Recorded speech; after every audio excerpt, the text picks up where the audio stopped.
canım, ürəyim varım, sevgimin barı. Oğlum sənə qurbandır, ananın ürəyi, atanın barı. Oğlum nəfəsim canım, ürəyim varım, sevgimin barı.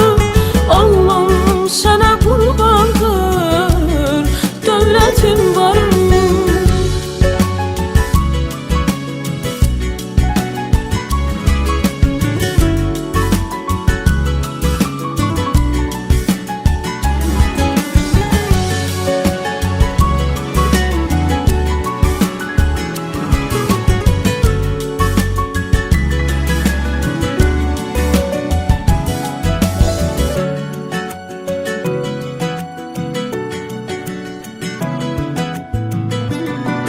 Gelişin başka bir güzel duygular kattı. Ne yakşı geldin ömrüme, arzuma çattın. Hoş geldin ömrüme, oğlum canım, oğlum canım.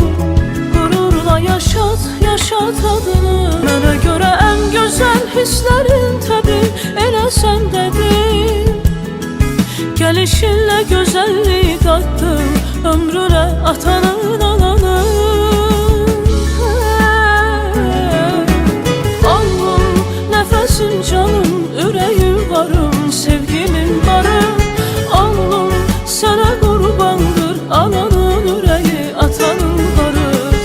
Oğlum nefesim canım, ürəyim varım, sevgimin barı. Oğlum sana kurbandır, dövlətim varım.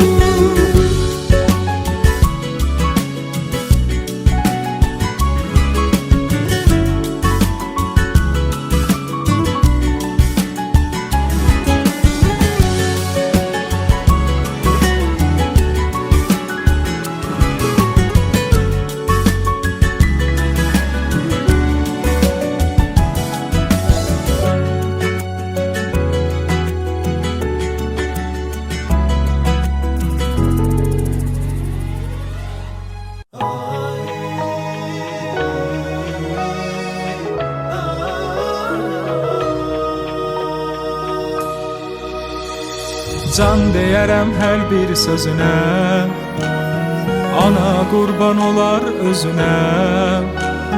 Təkli məni heç incitmədi, dünyanı sərərəm önünə. Təkli məni heç incitmədi, dünyanı sərərəm önünə.